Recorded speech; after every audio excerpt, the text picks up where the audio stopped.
Okay, dear delegates, good afternoon. I hope you have had a nice tea break. I think now we are coming to the time when we want to have our plenary discussion, particularly on a subject that is the one that has been occupying us all this time that we're here. And that is really the theme of our conference, building partnerships for the promotion of TVET for innovation, entrepreneurship, and youth employment in Africa. We have a team of panelists who are coming from training institutions where our graduates come from. And I think it's time now for us to get their views in a way as to how they have created environments that promote innovation, because the focus is now that we are not going to be consumers, but we should also be innovators. So with me this session, I have the following panelists, and I would request, as I call you by your name, please you come forward, take your seat. Starting with Dr. James Gashumba, our host Vice Chancellor in the technical Rwanda Polytechnic. Please take your seat.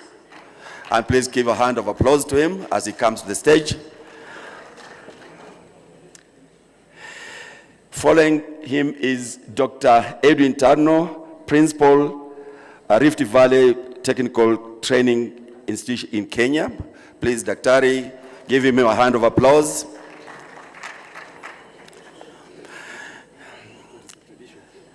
And then we have Engineer Obafemi Omkugbe. Excuse my pronunciation. He's the rector, Yaba College of Technology, Lagos, Nigeria. Engineer, if you're here, please. I saw him this morning. Take your seat. Okay, maybe he must be held somewhere, but, oh, good.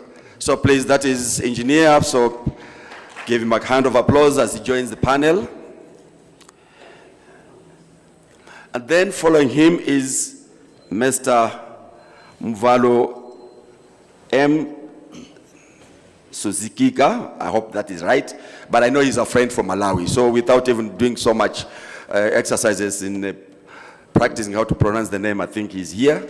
And these are the panelists who we have this morning. Please give them a hand of applause as we go straight into engaging them on this subject on innovation, entrepreneurship, and youth employment in Africa. So I am Professor Gabriel Katana Gona from Kenya, and I'm the moderator for this session. So, okay, without any further ado, gentlemen, unfortunately we don't have a representation of a lady, but since we are a pillar of the family, we can represent everybody very well. We want to engage in this subject on innovation.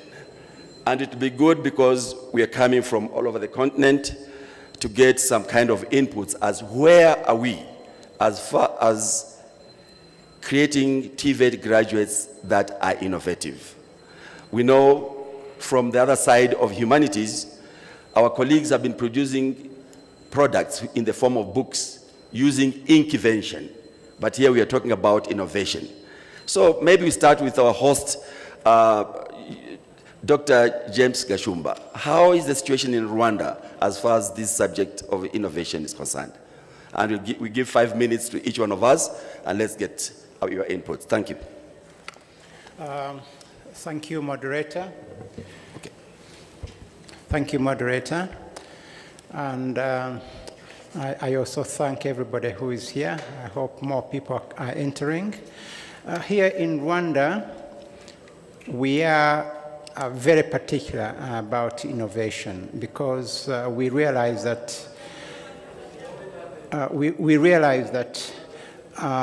we have to be innovative in order to be relevant. Before I became Vice Chancellor, I was working in the University of Rwanda And yes, we had innovation by students. Some of it is research driven. And when I came to be the Vice Chancellor of Rwanda Polytechnic, as an academic, my mindset, the way I thought about innovation being driven mainly by just research changed. I found that young people, just put them somewhere and they will have their dreams, the things they think about, and start putting them in place. What we have to do as training institutions is to build that framework or that environment so that these ideas crystallize into real innovations. I vividly remember a young chap coming to my office. The door was open, so he did not go through the secretary or the people who keep who filter, who enter. So it was good. So the young man comes in and he starts showing me the things he's doing. And I was really thrilled that young people have ideas. And sometimes, I want to emphasize this, sometimes if we are not careful, because of our institutional the way we've put in place structures, they can be a hindrance rather than a promoter for the way young people learn.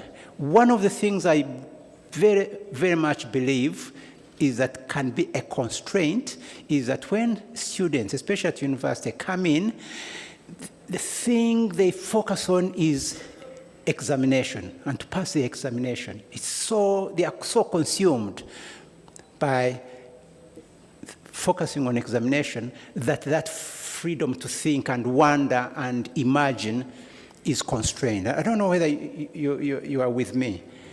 If we can create an environment where, yes, there has to be assessment, but if you can create a situation, and we've been trying to do it with Rwanda Polytechnic, to allow students to kind of stray, just create that environment where they can mix with each other, not feel the fear, say, oh, I must go and read the books for knowledge, for remembering for my exams, then you can see incredible amounts of innovation.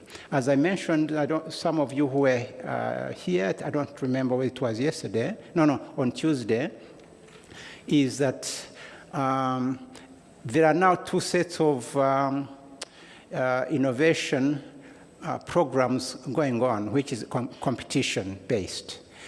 There is one called Youth TVET Challenge, which started in May and is ongoing. And every so often you see the youngsters shown on television at one of our polytechnics. The last 10 coming to do their pitch in that 1 hour that they are given in front of TV. Now, all this will culminate in a final national competition in December.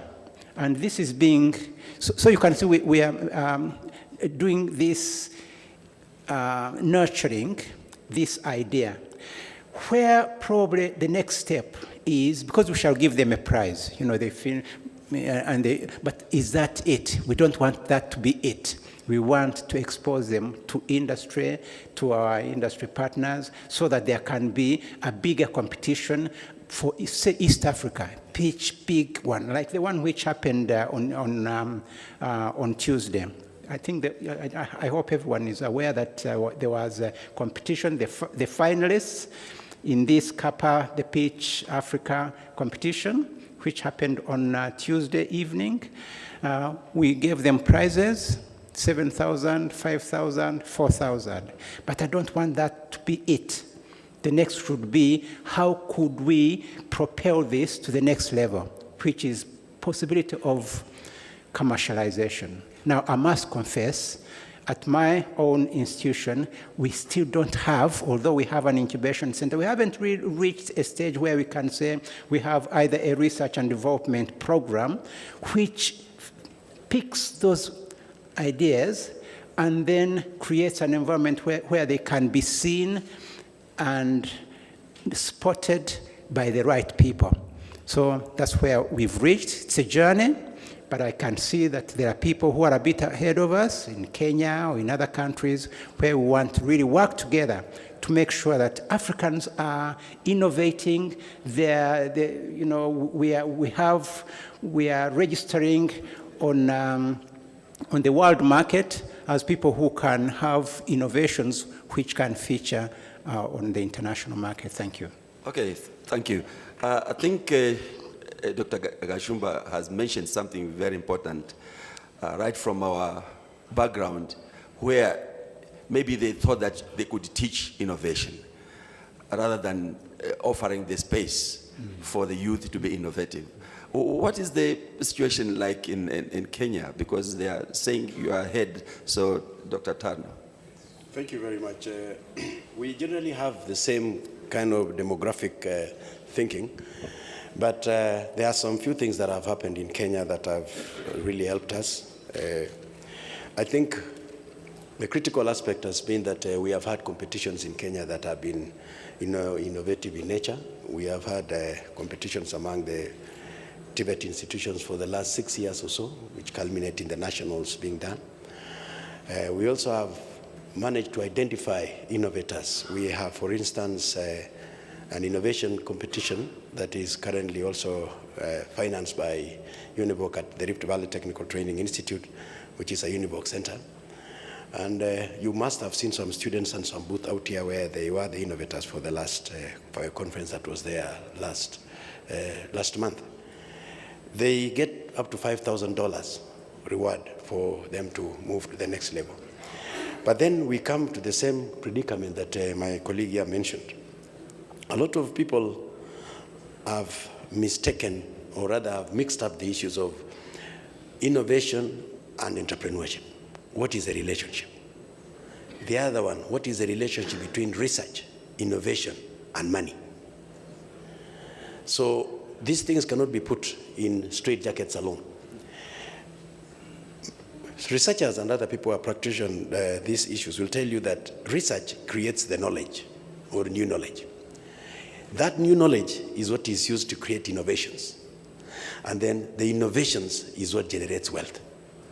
So that sequence would move like that. Sometimes it may not even be based on research. It can just be based on, a lucky strike that someone comes across to, and therefore we're able then to move to verifying it through innovative processes and be able to actualize it.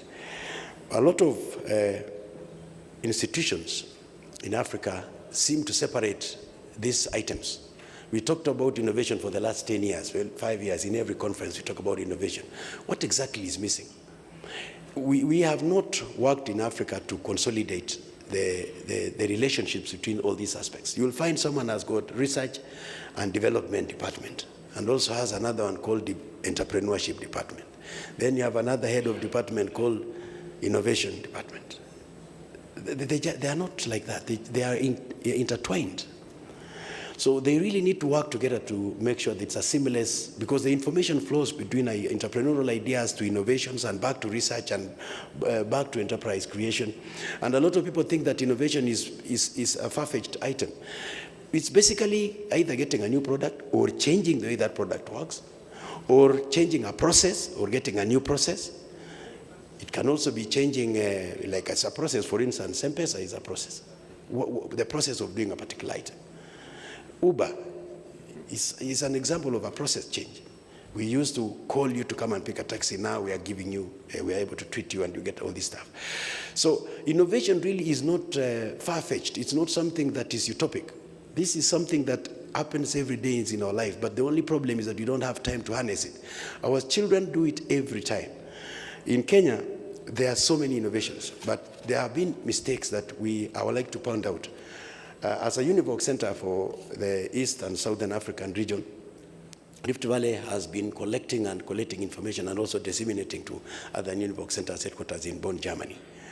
And we have been selected among the 10 innovation hubs in the world by United Nations, UNESCO UNIVOC. We have 3 in Africa. One is in Rift Valley TTI, the other one is at Yabatech in Nigeria, and the third one is at Seychelles Institute of Technology in Seychelles. We will be been busy the last 2 months trying to do peer reviewing of each of the innovation hubs. They call them iHubs project, and maybe so if you have time, you can Google and see how that works for the United Nations system. It is expected that these innovation hubs will be able to work to then create systems that can be copied across the African continent.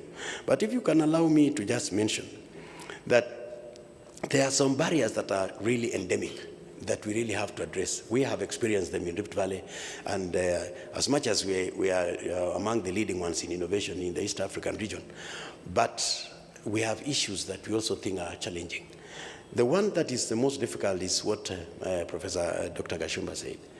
We believe in the curriculum more. We just stick with the curriculum. Examinations, did we pass? Did you clear the syllabus? That's what the principal will ask the lecturers.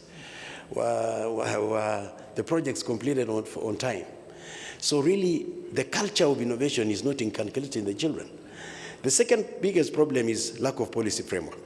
Go to any country. We are trying to develop one in Kenya. It's not yet ready. We have no policy framework that allows institutions or even governments to work on a policy framework that starts from the national level down to the institutional level. Most of us operate by the happy-go-lucky kind of adage.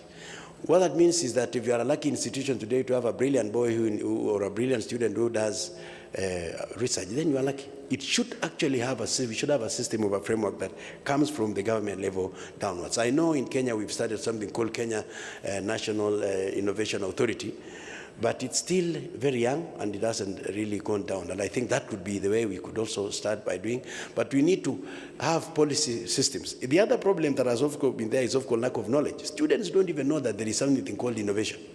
They just know that they have been asked to go to Rwanda Polytechnic, and then what are you going to study? I'm going to study mechanical engineering, and that is it.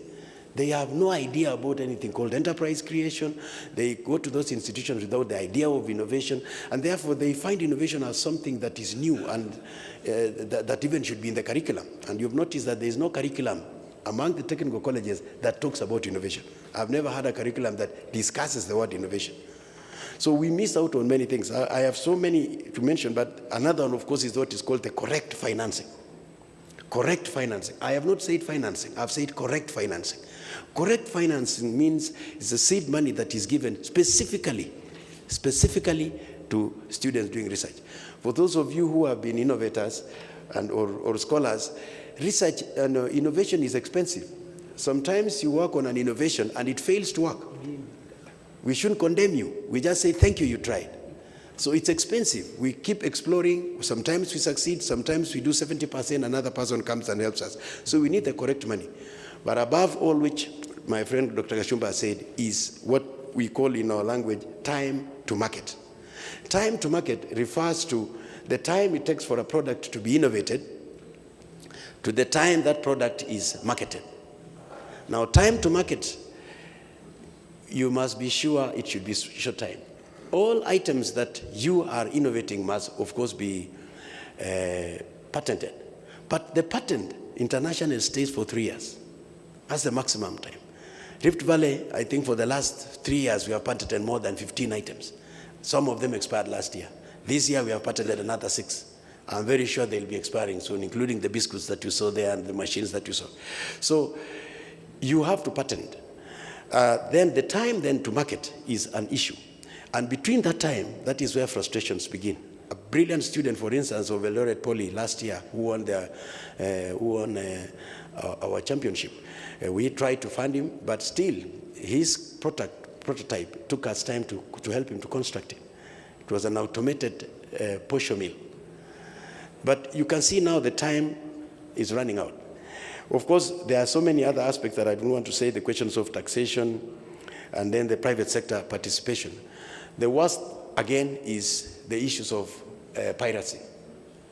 What we have done in a framework that we are using in Rift Valley Technical for the purpose of the East African community, because you're also the Center of Excellence for the East African Community Technical Education under the East African Community framework.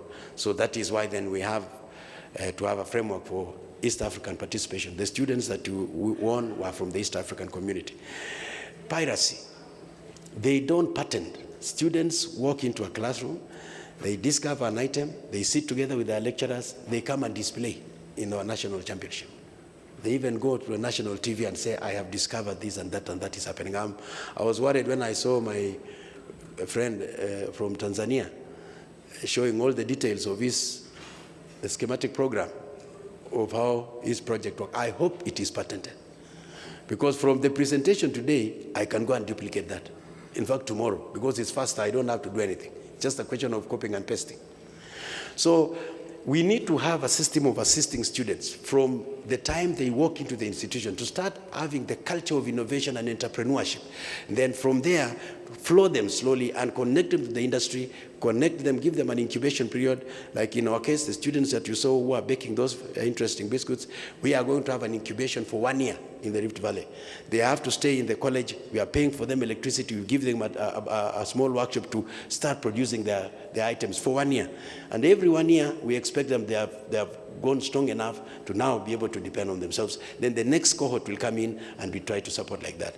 We have not yet reached there, but I think we are doing the right thing. Thank you. Thank you. Now, nurturing the innovators. We get very good ideas, and how do we grow an innovator? There is a situation or a story that one student discovered that the compound had so many snakes, and he started catching snakes and they got the skins because he knew he could make very good handbags for the ladies. But then he was suspended from the college because he was scaring other students. Anyway, that is just on light note. Engineer, how do we nurture innovators, really growing them to the level of protecting the ideas, growing the ideas up to the level of entrepreneurship, meaning they can sell that product? So, thank you very much, the moderator. Let me start by saying that I'm delighted to be here, and I want to greet everybody. The level of TVET in our schools in Nigeria cannot be quantified in the sense that there is no standardization as to the TVET education. You'll find that it varies from school to school. It varies from state to state. But I understand that the National Board for Technical Education is putting up a frame structure to see that this program is standardized. And as such, there will be a common curriculum so that by then we can measure the level of involvement in TVET education. But from our own school, like my colleague have said, we have a Univox Center that has also been picked as one of the innovative hubs in Africa. And of course, we are putting up so many innovative ideas together, which we have invited the UNESCO, and of course, in October, they will be in the institution to look at this and, of course, see to what level we have gone. But the level of encouraging the innovators, there must be an encouragement. There must be a government policy to see that people are interested in this. You can't just have an innovative idea and it dies with you if the government involvement is not there, because it entails fund. You go into innovative research and you do not have fund to make a progress about this. This is discouraging. But if there's a framework, a policy statement as to this, and of course, you will encourage more of the innovators. And of course, I also think that the level of TVET should have come earlier, maybe in the primary school, into secondary school, that you will have had the idea. So by that, during summer coaching or whatever, you can organize this for them. And if from the primary school you are aware of this, of course you know that when you get in our institution, you have tailored towards a particular area that we want to venture into. And I think with that, we'll be said to be there. And that will help the youth. But presently, there is no framework to that. And there must also be an exchange program and linkages with the industry, such that those innovative things you do, you can get patents for them and invite the industry to collaborate with them and do mass production of that. And that will also generate funds for the college or for the institution that is involved in that. That you can nurture those innovators. Thank you. Thank you. I think for us to really promote innovation, there must be some kind of a commitment and maybe some kind of a fund that governments can put for people to really compete upon so that those good ideas can be supported. I don't know, Malawi, what is the framework like? How do we support the innovative ideas and promote the employability of the youth? Thank you, moderator. Let me join the other distinguished sons of Africa in sharing our thoughts on this very important theme and topic this afternoon, this morning. Actually, Malawi is also on a journey. If we look at this theme closely, the theme is showing progression or sort of a process. I think firstly is building partnerships for the promotion of TVET, for innovation, entrepreneurship, and youth employment in Africa. So if you look at the topic itself, it's progressive in nature, which means we have to dwell on each stage very well. We have to do our homework very well. And it's good that this is the main theme of this conference, that we are gathered here in Kigali to discuss such a very important theme. If you look at this theme, in Malawi, as I've said, that we are on a journey. Firstly, we've started to build partnerships, look at partnerships. In the TVET sector, we thought we cannot jump the gun. We cannot just go and start to talk about innovation and then we'll have jumped the gun. So the first thing is to do first things first. And the first things first to do in this regard was to build partnerships. Just like other nations, our TVET training uses the CBET module, the CBET methodology. So it's modular in nature, and the training is premised in such a way that students spend time learning and getting their hands-on training in the colleges. But again, we have modules that the students have to cover in the industry. So the first step to build partnerships pulled all the TVET institutions to partner with the industry, because training will take place in two places. If students are to show talents, those talents will start to be identified, maybe at institutional level, but at the same time at the industry level. So both areas take part in training of apprentices in Malawi, at the college as well as at the industry. Again, we've gone further to nurture the partnerships towards bringing about these good results of innovation, where at the moment, as I speak to you, all the important stakeholders in Malawi are geared towards bringing an enabling environment where our students can now begin to practice their ideas. As I speak to you now, infrastructure is being built in some of the colleges, the TVET colleges in Malawi. These are business hubs or incubators where students can practice their skills, and then eventually those skills, those innovations can develop into small-scale industries. Most investors would probably take up those innovations that are meaningful to the society, that are marketable to the society, and eventually you see that the end product of all this will be youth employment. Because why are we talking about innovation?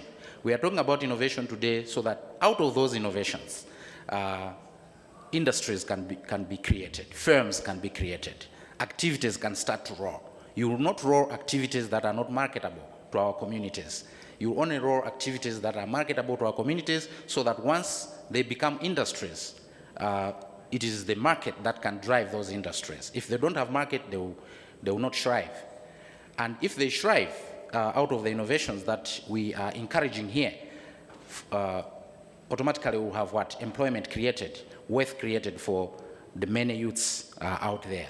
So in Malawi, all I can say is that all the stakeholders, we have the TVET authority, which is regulating the training, the government itself, and the institutions at large. All of us are moving towards that journey where we have to build or strengthen our partnerships.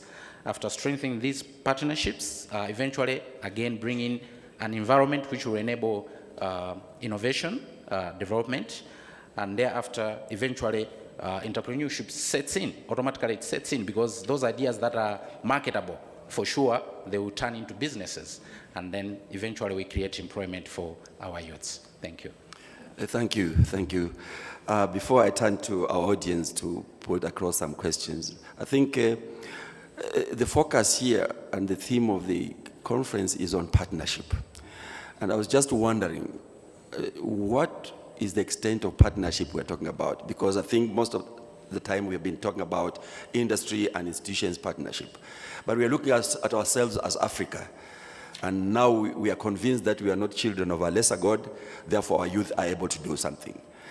Are we, as training institutions, do you foresee something like inter-institutional partnership where students exchange can also help to create that Pan-African? So what is your views? Let me hear, then we can go to the audience. So maybe start with the Kashumba. Thank you, moderator. As our friend from Malawi mentioned, partnership is actually the starting point to work together. As the old African proverb, I think it was a Ghanaian actually who first coined this, that it takes a village to raise a child. Really, to deceive ourselves that a training institution does the training, and this is an error that we've been acting under for a long time. The school is like a bakery. Send there your student, they bake him or her, and they finish. The finished product goes on the marketplace, when actually the labor market, the consumer has had no input at all. That's a big error, and I don't know why we've been doing it for this long. So partnership with industry is extremely important, because this means when youngsters go to the workplace, they should go with this idea that I'm coming here not to be just another pair of hands, but I should be coming here as as someone with an education, especially those who are at polytechnic, technical university level. Say, I'm coming here to be a problem solver. And then problem solving leads to innovation. We don't want just innovation out, pie in the sky kind of thing. We want innovation that is related to the problems of especially our workplace. So for youngsters to go to, whether it's a factory or it's a carpentry shop or something, to be seeing what can I improve. And then you become relevant. Your employer will want to keep you when you finish. As I was mentioning to some people, I said, actually, there should be no need for us to spend time teaching our students in the TVET sector how to write a CV. There's no need to know how to write a CV, because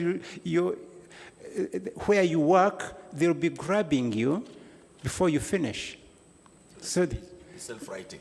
Self-writing. So those partnerships are very important, but inter-institutional partnerships is where really this conference has opened my eyes. Rwanda Polytechnic, we are only under 2 years, and one of the things we're thinking very hard is how to create partnerships apart from North-South, and we are building good partnerships with institutions in Europe, but the South-South, what they call South-South. My friend here, Edwin, we met, when did we last meet? In Tunisia. That's when it was last year. And I took his number. I was going to follow it up. Somehow I forgot, and he didn't call me either. But this makes, you know, we the leaders, we should really see the interinstitutional partnerships as extremely crucial, critical for us as leaders, but more importantly for the faculty, for our teachers and students. They are one of the 3 centers of excellence, isn't it? Innovation centers of excellence in Africa. And here we are, just a few 100 kilometers apart, and we are not doing that. In fact, I would go as far as saying that next conference, we make sure that most of the presentation are authored by people from, it should be one of the criteria, people from different polytechnics, authored by people to demonstrate that partnership. Because we are the more richer, the more we partner and exchange ideas and cross-pollinate. So I think this is, we have to do it as a commitment. Thank you. Any input, 2 minutes, and then I pass on to the, yes. I'll just take brief time. We just talked about inter-institutional linkages, but we have very many other linkages that we've ignored all along. The biggest person or the biggest group of people that we've ignored are the SMEs, small and medium enterprises.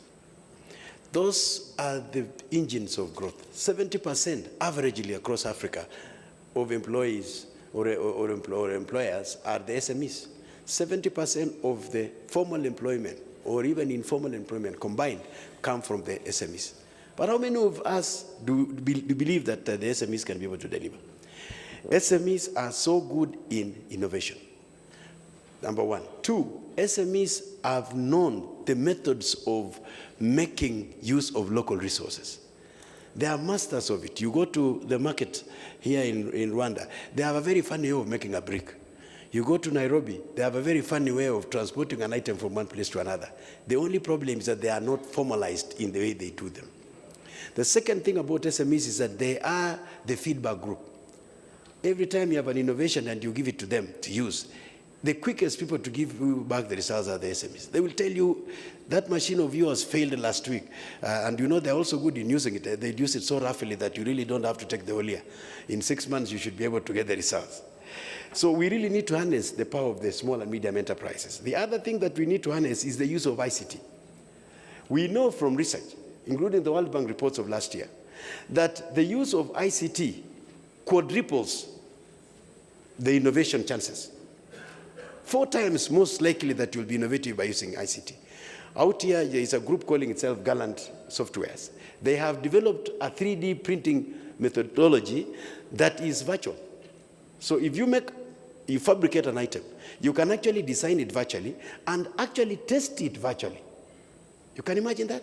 You're testing an item virtually. It even gives you the efficiency. It tells you from what happens if you use this machine, it is 60% efficient without using any coin. That is the level we should be heading to. Use of ICTs to integrate. Similarly, we have to deal with the industry. We have to agree that institutional issues also have to be together in place. Country and country, particularly south to south, is very critical because we know so much. In fact, our argument all along in this conference, we have attended so many CAPA conferences and other conferences, including where we sat with him in TVET experts group in Tunisia. It's not, we know our problems. It's high time we stopped talking about the problems. Let us discuss what are we going to do to solve the problems. Let's stop saying, talking about innovation. Let's ask what is stopping us from innovating. Let us not talk about, entrepreneurship is very important for Africa. We knew it 10 years ago. We should ask, why are we not getting entrepreneurial? That is the level. And Or else we'll have another CAPA conference next year, and another year, and another year, and then we will retire and say, me and him, we sat in a conference and we talked.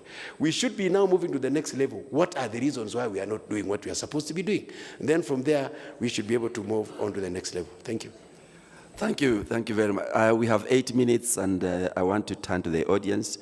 Why are we not innovating? Okay, it's you to ask the panel. Please, you have time now. We can take some few questions. Yes, the mic.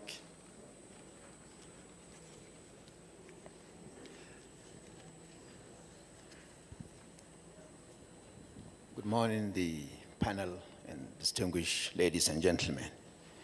I'm Idris Bugaji, Kaduna Polytechnic, Nigeria. I think the presentations are very elucidating. I'm very happy with the one from Rift Valley. Is it Rift Valley you call it? Yeah, very interesting ideas. I think what we need to clearly understand is the relationship between R&D, innovation, and commercialization. That relationship is very important. Not everything that you do in R&D becomes an innovation. It can become an innovation if a new product, as he said, or a new process, or a modification of that product or process is invented.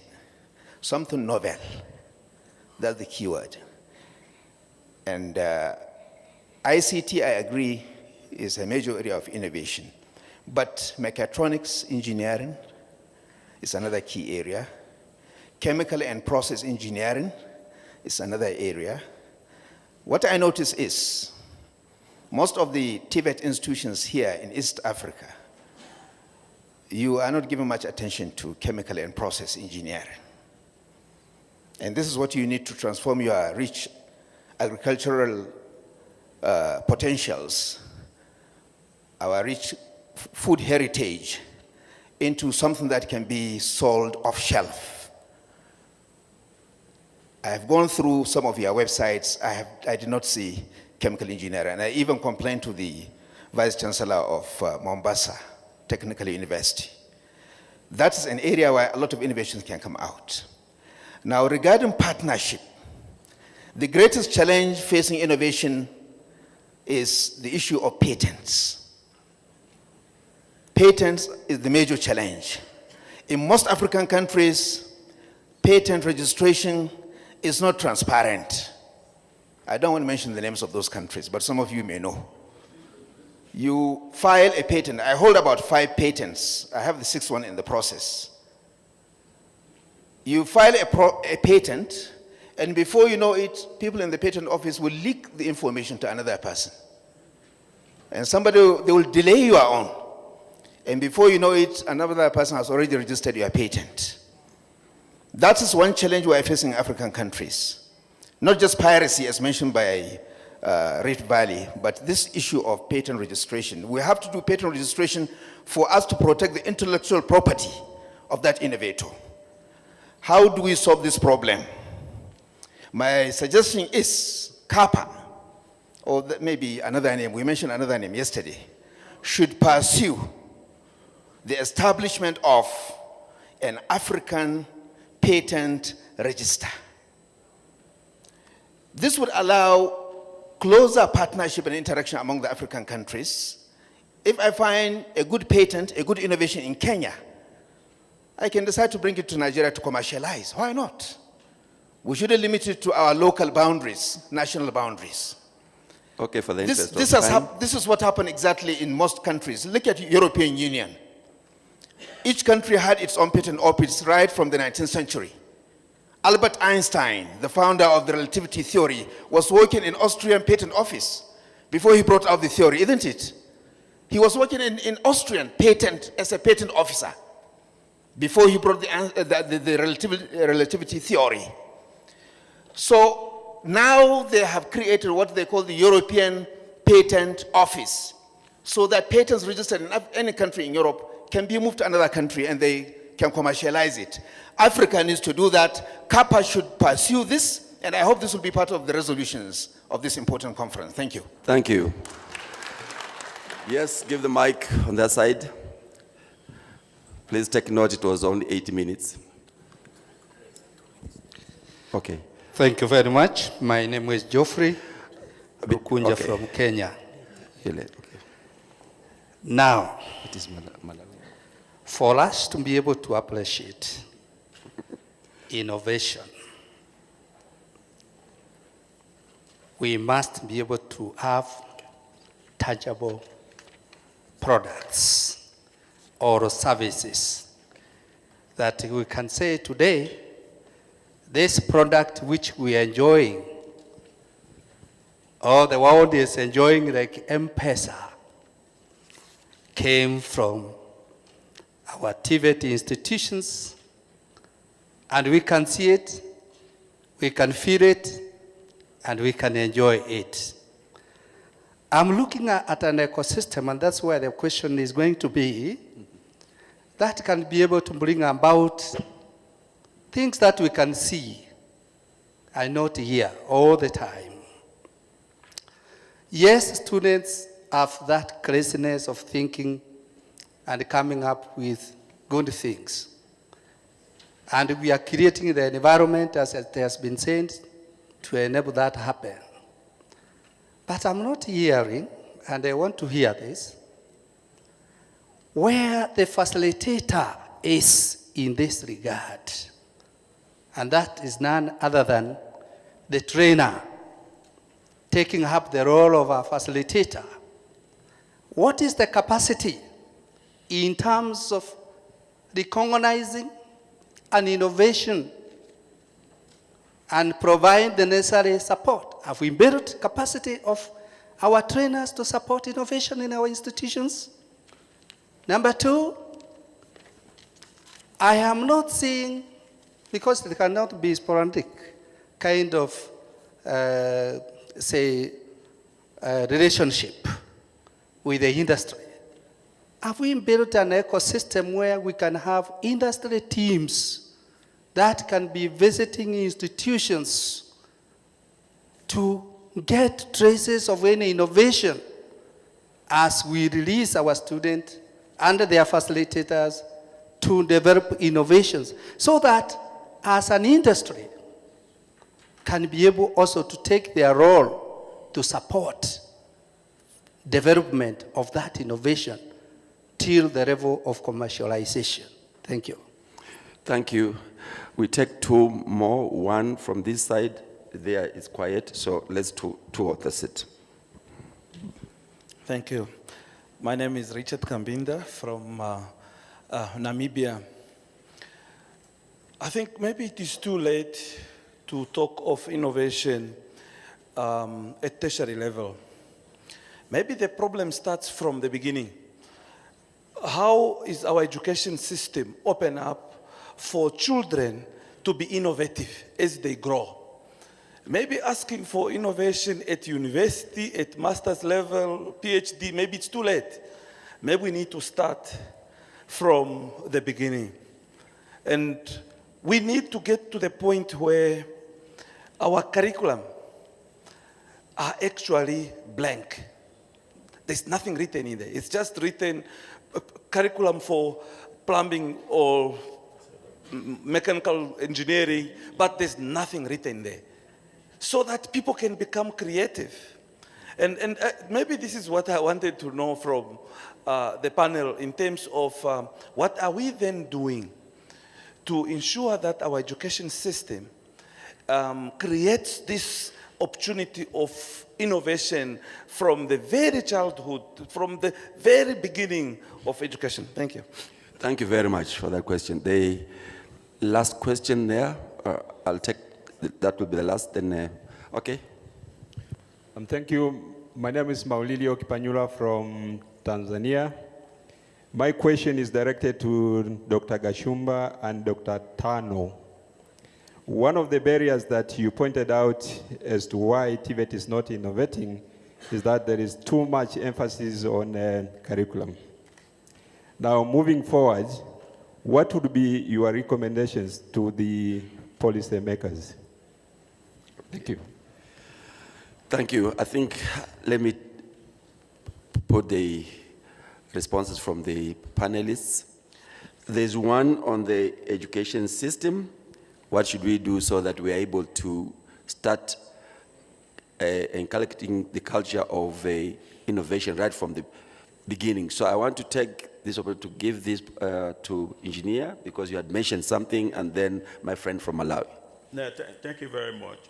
I said earlier on that we need to begin by putting it in the curriculum of the primary school. We start very early. You catch them young. And when you do that, the student will have that horizon of where to go from the beginning. You don't begin innovation when you are in the higher institution. If you have that from the primary school, and that is put in the curriculum, they will grow with it. And of course, you will have enough to do. And of course, a student going in for a mechanical engineering or whatever knows what is out for him in that area.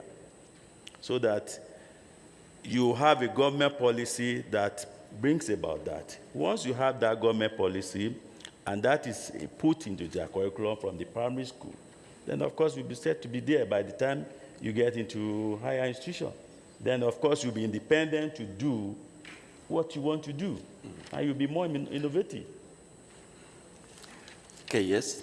Yes, moderator. In Malawi, too, the education system has tried to inculcate the culture of innovation at an early stage.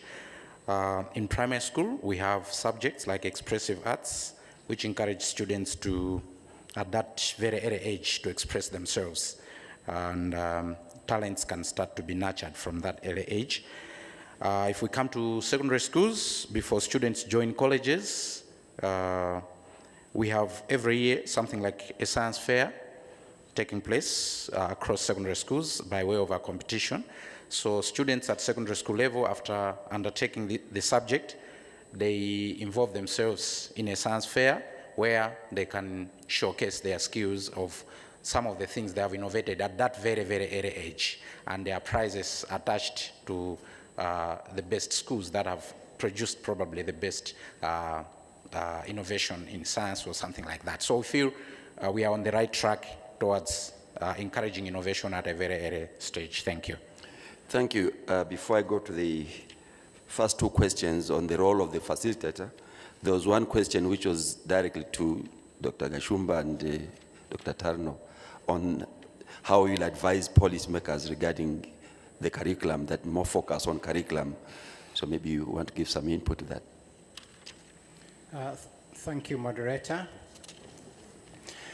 I want to be a little disruptive, to think out of the box, and probably make some of you unhappy, to the extent where I say there was actually a study, I think it was in the 1980s, where in America, where they found that most industrialists, people who become owners of big companies, were people who dropped out of school. I don't know if you've heard about this. Okay? Actually, did Bill Gates graduate? I don't remember whether he graduated. I think he dropped out. He never got his degree. So it means there's something we don't do right. We've filtered education to those people who have photographic memory, remember things, what the teacher has said, and then reproduce them on paper, and then we are called clever. But that kid who is sometimes absent-minded is thinking something else, and the teacher says, pay attention. Those are the kids who we call, in Chinyarwanda we say abaswa, which means stupid, not clever. Okay? So our education system needs to be really intentional. In some countries, they've started doing it. They call it talent search. so that a kid can be noticed when they're even in grade 4, that this kid may not be the material for university, but someone we could nurture. Our Minister of Education, one time my Minister of Education called me to his office, said, come here. I said, oh, I'm in trouble, what have I done? And then I found a little kid called, do I remember his name? I think it's called Elvis. Remember that I had Elvis Mugisha. I think Principal Diogen is here. Elvis Mugisha had been discovered by a news presenter, camera person, somewhere in a place called Masaka here.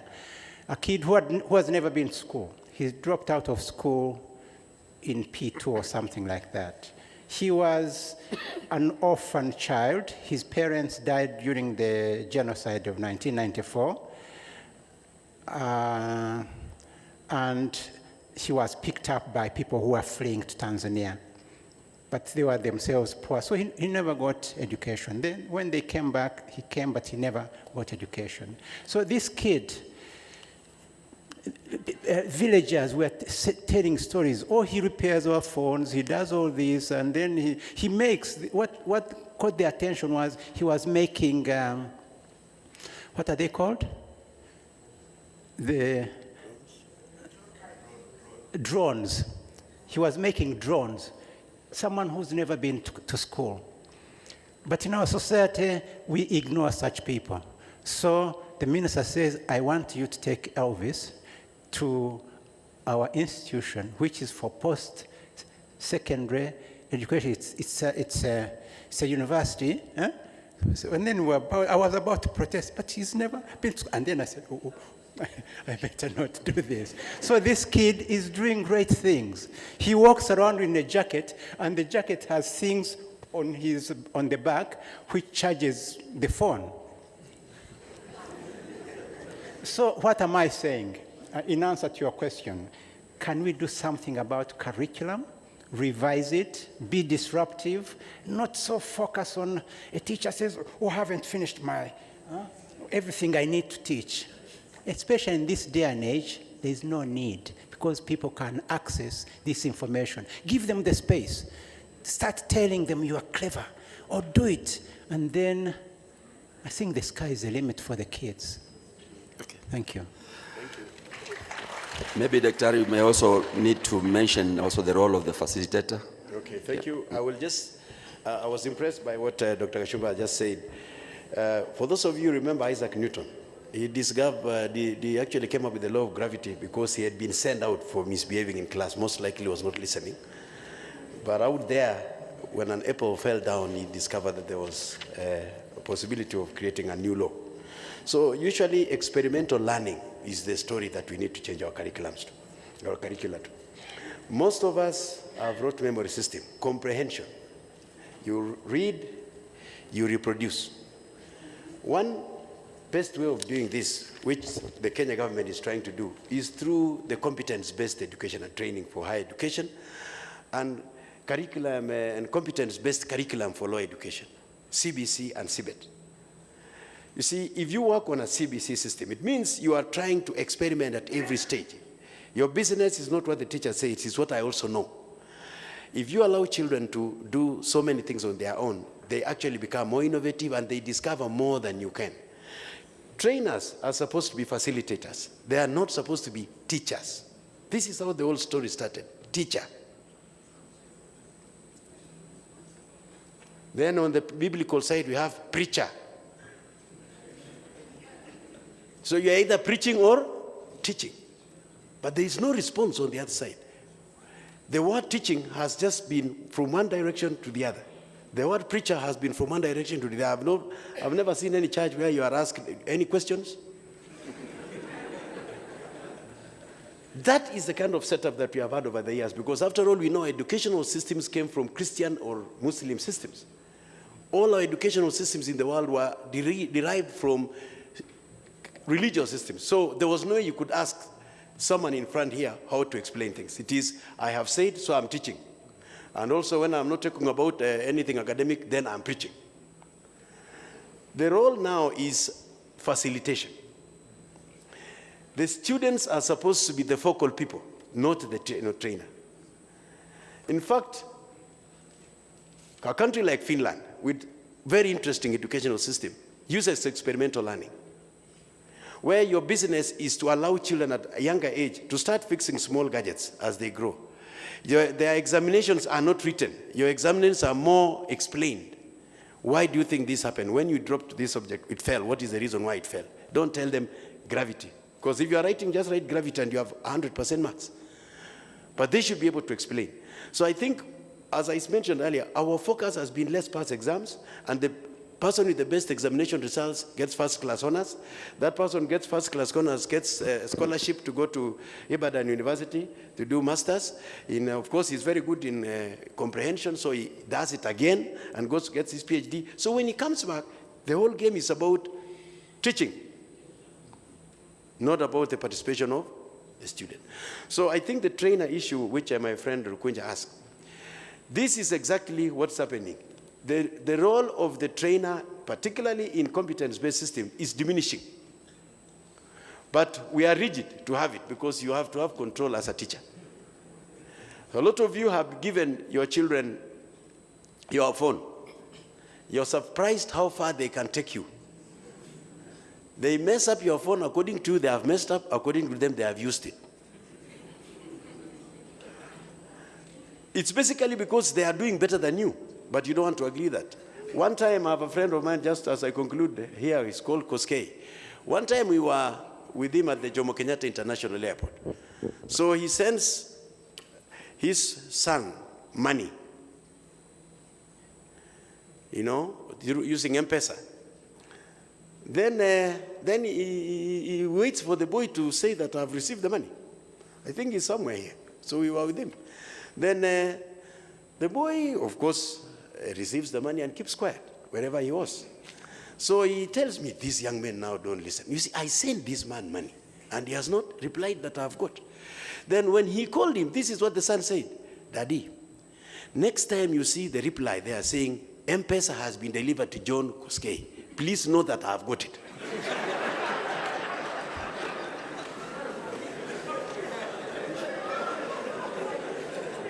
What basically is the son is saying is that you, dad, you don't trust technology. For me, I am through. I know I got it and I have the money. So next time you see a message like that, believe in that technology. This is the situation that we are talking about. These guys are more advanced than we are, and what we need to do is to facilitate ourselves. Similarly, international synergies is also very critical in this. So I think we just have to change the way we teach. We also have to change the way we perceive the student. The student is much better now. It's more the 21st century academic system is different. 3 years ago, I presented a paper in the Teacher Service Commissions.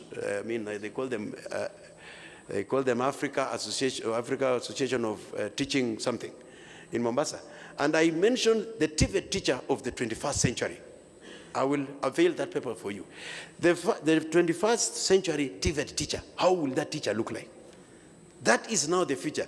The teacher is different. And I use the word teacher basically to make sure that I'm saying 21st century, but still using the word teacher. So things change. They say while you are away, things change. So we really need to evolve as trainers of education, particularly TVET, to have a more integrated system where the student is bigger than the teacher. Thank you. Thank you.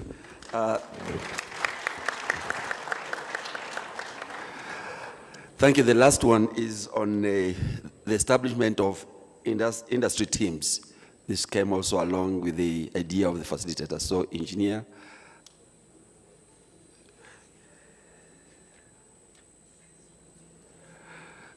Meaning some kind of linkage between industry and institutions, so that out there we have some industrial teams.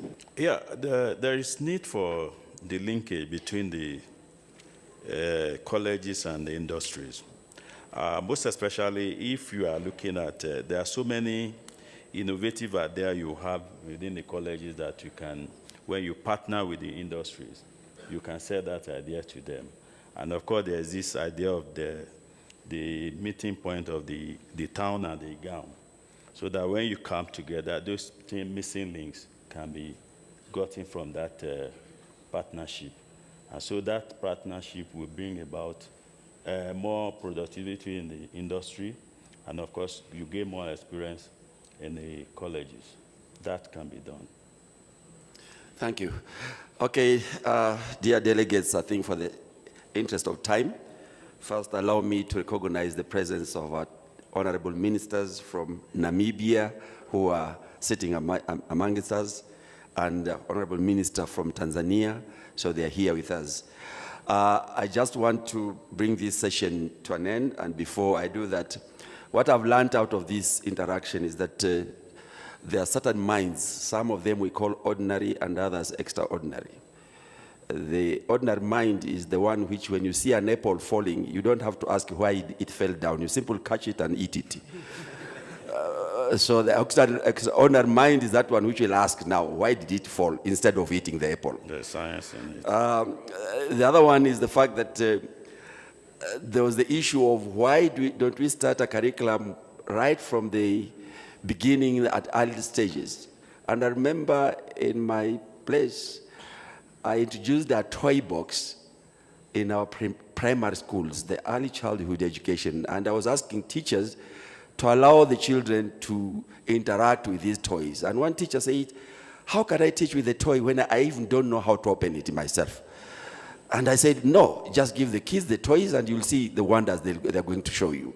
So the idea of paradigm shift. So I think in a way of seeing the way forward, there is definitely need for a paradigm shift, even in the way we think about how we implement the curriculum. Of course, reviewing the curricula that we have, and even the implementation of those curriculum require that we focus more on the learners or the trainees. We have learned from our panelists, and what has come out is the fact that we need to create the space. We cannot teach innovation, but you can create an enabling space where our innovation come in. Of course, we need partnership, and partnership with stakeholders at institutional level, with the industry, and even maybe at community level, so that the innovations can be relevant towards the societal needs. I know as training institutions, when we come to your institution, we shall see very big vision statements and mission statements. You want to be the leading centers of excellence responding to societal needs. But how do you respond to those societal needs if you don't create those innovators? So this is what we have really come through. Of course, there are certain challenges in terms of the frameworks of financing, and I think I was simply doing that summary so that I can give my panelists 1 minute each to make their last parting shots before we close the session. So we start with Malawi. Thank you, moderator. My last words to the audience is that let's go out there and be agents of change.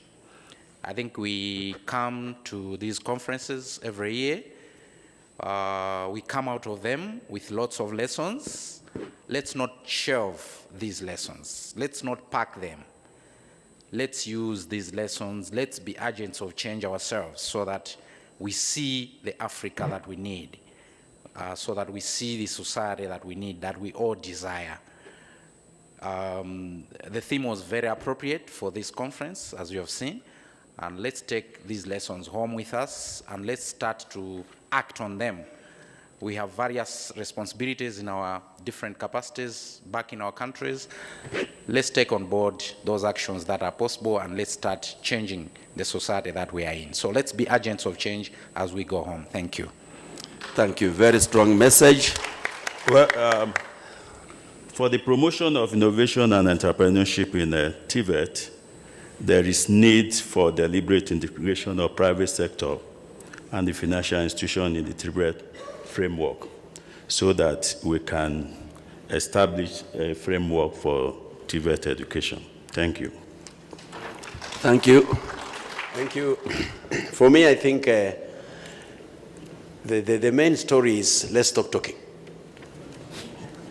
Let's start working. We have talked, I'm one of the oldest TVET principals in Africa, and it is boring. From the first meeting in 2004 in Lilongwe, My seniors are here, City of War and others, and many others. We need to stop talking and start working. Next, maybe we'll start having a seminar of seminars so that we say the conference about conferences. What did we agree in 2005, 2006, 2018? Have we done them? That is the crust of the matter. We've talked a lot, we've had a lot of innovation thinking rather than innovation working. So let us act now, and let us believe that the next session that we are going to have for Africa will be coming up with the innovations that were done and the challenges they did in the innovation. Not to tell us that innovation is good. We know. Thank you. Thank you. Yes. James. Thank you. If you allow me, just indulge me. I want to finish with a story. Most of you would remember a teacher who had an impact on you. You talked of paradigm shift. This is the paradigm shift I want. Those of you who are vice chancellors, principals, heads of institutions, to really take back in this new paradigm shift. Not teachers, but facilitators, as my friend Edwin said. I remember vividly my P4, primary 4 classroom teacher. One day we were learning about, my friends in Rwanda Polytechnic have heard this story. We were doing geography, and I put up my hand. We're talking about River Nile. Why does River Nile go up north? How can something flow up north? You know, a map on the wall, north is up there. Isn't it supposed to flow? Okay, and he was so good. He was so passionate. He was so different. He was not on good terms with the headmaster. Okay, so he said, let's go out. And he was saying, hey, why does River Nile flow north? Why does River? So we went up a hill which was facing north, but it is downwards, with a pail of water. And then he asked all of us, and we knew these things we had been taught like parrots. The sun rises in the east, which is your right hand. Did you do it? And it sets in the west, and your face faces, and your back faces. So he asked one of us, I think it wasn't me, he asked another kid, says, now we are going to pour this water down. Where do you think it will flow? We said, oh, down the valley. He said, okay. So are you sure you to flow down the valley? We said, yes. Want it to flow up there? We said, no way. So he flowed it, and then after we saw it, he said, so that valley is where? So River Nile flows down to Egypt, not up to Egypt, from Uganda, where I grew up. And when we were going back to class, all of us shouting, and the headmaster was kind of shaking his hand. This teacher, he was a young teacher. It was like, I must get rid of him. They should be in class listening to their teacher. Did you get the story? The moral of the story? Thank you. Thank you. So indeed, if I ask you to put your right hand, to me it will also be on the left side. So ladies and gentlemen, take this opportunity to thank our panelists. Please can you give them a hand of applause as they leave us. And for you as a wonderful audience for this session, please give yourself a very good applause. Thank you. Thank you very much for this interactive session. Thank you very much, everybody. Have a blessed day.